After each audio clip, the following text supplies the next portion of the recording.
कोमल अपने गरीब पिता मोहन के साथ एक छोटे से मकान में रहती है।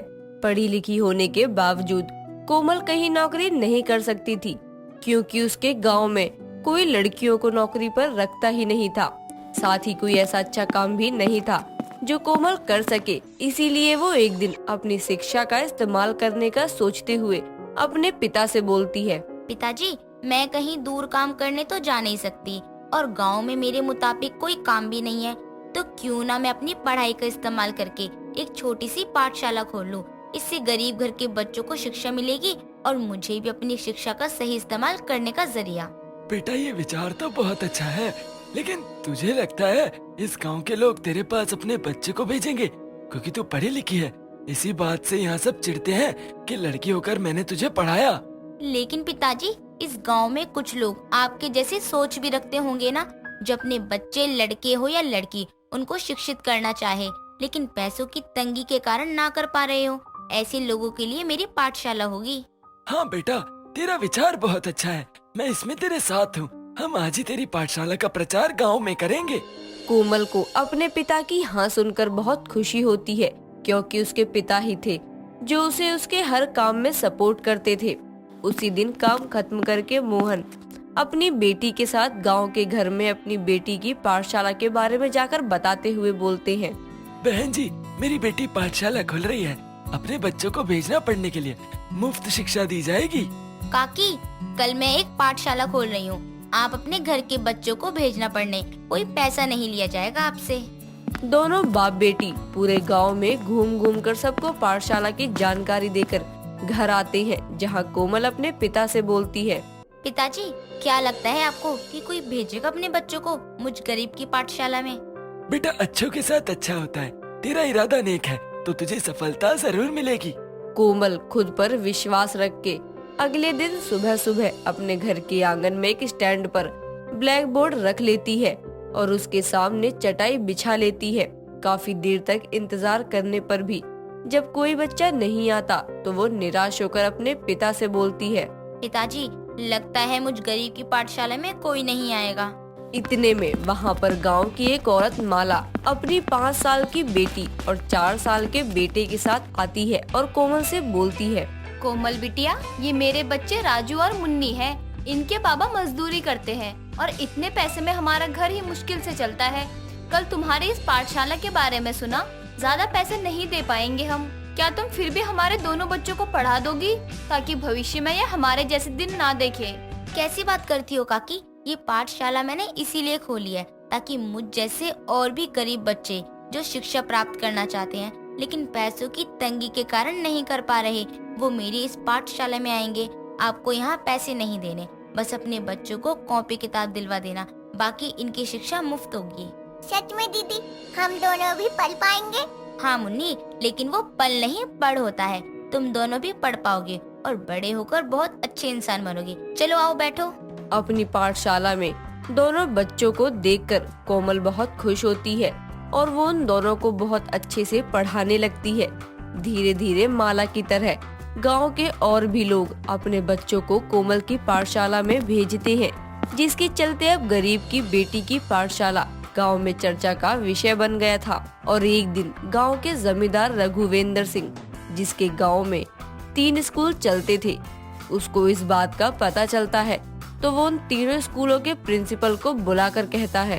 अरे तुम लोगों को स्कूल की जिम्मेदारी दी है ताकि हमारे स्कूल में ज्यादा से ज्यादा बच्चे आए और हमारा मुनाफा हो, लेकिन फिर भी हमारे स्कूल में ना आने की जगह वो उस गरीब लड़की की पाठशाला में जा रहे हैं। क्यों? और इतना ही नहीं, कुछ लोग तो हमारे स्कूल से अपने बच्चों का नाम कटवा कर उस लड़की की पाठशाला में लिखवा रहे हैं। बता सकते हो क्यों?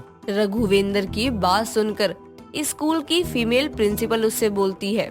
जमींदार जी, हमारे स्कूल में कई सुविधाएं हैं, जैसे लाइब्रेरी, खेल कूद के मैदान, अलग अलग यूनिफॉर्म, जिनके खर्चे निकालने के लिए स्कूल की फीस हजारों में है, जिसकी वजह से गरीब आम लोग हमारे स्कूल में दाखिला लेने की नहीं सोच सकते। तो मत लो ना इतने पैसे, कम कर दो ना फीस। फिर ये स्कूल आपको मुनाफा नहीं नुकसान ही देंगे।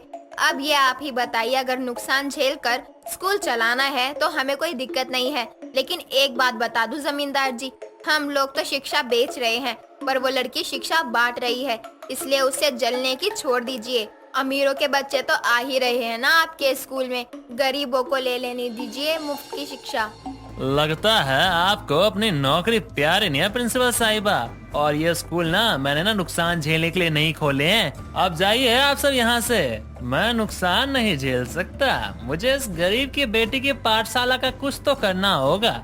रघुवेंद्र कोमल की पाठशाला को बंद करने के तरीके तलाशने लगता है, तो वहीं कोमल का ये मुफ्त शिक्षा का प्रयास जब सरकार की नजर में आता है तो उसको सरकार से मदद मिलती है और उसकी आंगन की पाठशाला को अब एक छोटे से विद्यालय में बदल देती है, जहां गरीब बच्चों को मुफ्त शिक्षा मिलती है, जिसके कारण गांव के लोग इकट्ठे होकर कोमल के घर आते हैं और उनमें से गांव का एक आदमी संजय मोहन और कोमल से बोलता है, अरे मोहन भाई साहब, आपने अपनी बिटिया को पढ़ा के पूरे गांव का भला किया है। माफ करना, हम लोग पहले कहते थे कि लड़की जात का पढ़ना तो बेकार होता है।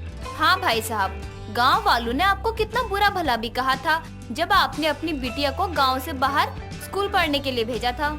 आज आपकी बिटिया के कारण हमारे बच्चे पढ़ रहे हैं, और आपको नहीं पता हमारा छोटा सा बेटा हमको अंग्रेजी में कविता सुनाता है। समझ तो नहीं आती, लेकिन सुनकर ऐसा लगता है कि हमारा बेटा भविष्य में बहुत अच्छी जिंदगी जिएगा। देखिए काका और आप सभी, मैंने ये काम बस इसीलिए शुरू किया ताकि हर वो बच्चा पढ़ सके जो पढ़ने की इच्छा तो रखता है, लेकिन पैसों की कमी के कारण पढ़ नहीं पाता। और शिक्षा को जितना बांटो वो उतना ही बढ़ती है। इसीलिए आप सभी, लड़का हो या लड़की, दोनों को शिक्षित करें। कोमल की अब पूरे गांव में वाहवाही सुनकर रघुवेंद्र का दिमाग घूमने लग जाता है और वो जल्दबाजी और गुस्से में आकर एक रात कोमल के विद्यालय में आग लगवा देता है। इस हादसे से पूरे गांव में हलचल हो जाती है और कोमल भी अपने विद्यालय के सामने आकर बोलती है, मेरा विद्यालय, मेरी पाठशाला जल रही है, नहीं, ये मैं नहीं होने दूंगी। मोहन कोमल को आगे जाने से रोकते हुए बोलता है, बिटिया रुक जा, आग ज्यादा है, तुझे लग जाएगी। और तू चिंता मत कर, ये जिसने भी किया है उसको उसकी सजा जरूर मिलेगी। हाँ पिताजी, मैं इसके लिए जो भी जिम्मेदार है उसको छोड़ूंगी नहीं।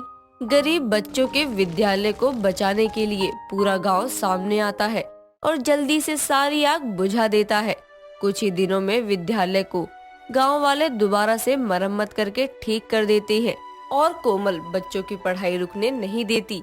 लेकिन सरकारी विद्यालय में आग लगने की जांच होती है और जांच में सामने आ जाता है इसके पीछे गांव का जमींदार रघुवेंद्र है, जिसके कारण पुलिस जब रघुवेंद्र को ले जा रही होती है तो कोमल और गांव वाले उसका रास्ता रोक के बोलते हैं, जमींदार साहब, आपने क्यों हम गरीबों के बच्चों की पाठशाला को जलाना चाहा?